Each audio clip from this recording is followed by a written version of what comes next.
Estas son 3 causas de ingreso a urgencias a las pacientes embarazadas dentro de la primera mitad del embarazo. Número 1. Sangrado. El sangrado en la primera mitad del embarazo es muy importante porque se relaciona estrechamente con amenaza de aborto.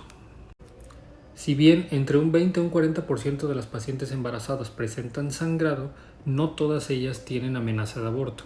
En total, existe entre un 20 y un 25% de probabilidad de que las mujeres embarazadas durante las primeras 14 semanas presenten una amenaza de aborto. Vamos a tener amenazas de aborto tempranas y tardías. Antes de las 14 semanas son tempranas, de las 14 a las 22 semanas es una amenaza de aborto tardía.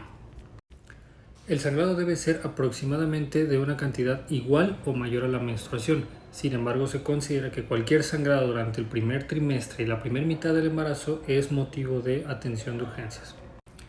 ¿Qué debemos de hacer una vez que llega una paciente con un sangrado al servicio de urgencias? Como siempre, y se lo tienen que ir grabando, A, B, C, D, E de la evaluación clínica. Hay que valorar que no esté la paciente en un choque hipovolémico por el sangrado, que no tenga una situación clínica que ponga en riesgo la vida y que sea superior a la atención propiamente de la amenaza de aborto. Una vez que valoramos a una paciente estable y que la atención únicamente es por el sangrado, por la amenaza de aborto, hay que realizar los estudios correspondientes a realmente saber, en primera, si la paciente está embarazada. Entonces necesitamos hacer una cuantificación de hormona gonadotrofina coriónica humana, fracción beta.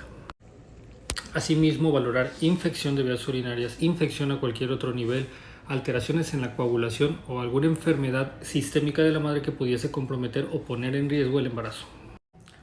Una de las cosas más importantes que hacer cuando la paciente tiene una hemorragia o un sangrado en la primera mitad del embarazo es un ultrasonido. El ultrasonido puede ser transvaginal o puede ser obstétrico, valorando básicamente, entre algunas otras cosas, principalmente 2 cosas. Una, viabilidad fetal, y 2, el saco gestacional, o en este caso también puede ser inclusive la placenta, si ya tiene las semanas correspondientes a esta. Este ultrasonido puede ser apoyado por el servicio de ginecología propiamente o por el servicio de radiología.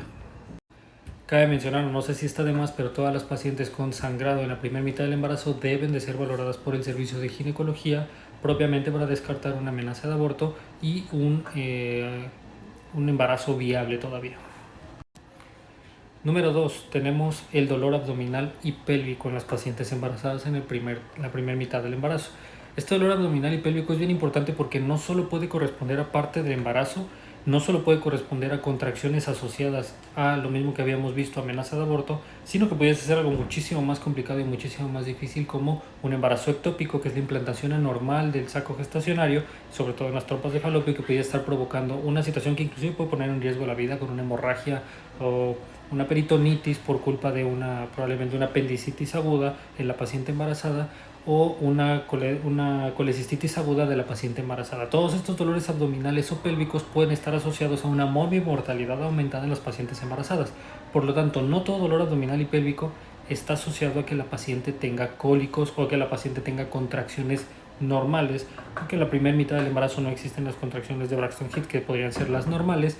Entonces tenemos que valorar todas las pacientes embarazadas con dolor abdominal en el primer mitad del embarazo, se valoran en urgencias, se tienen que ingresar y se les tiene que pedir, entre muchas otras cosas, química sanguínea, biometría hemática, un examen para saber si está embarazada, una hormona gonadotrofina coriónica para saber si está embarazada.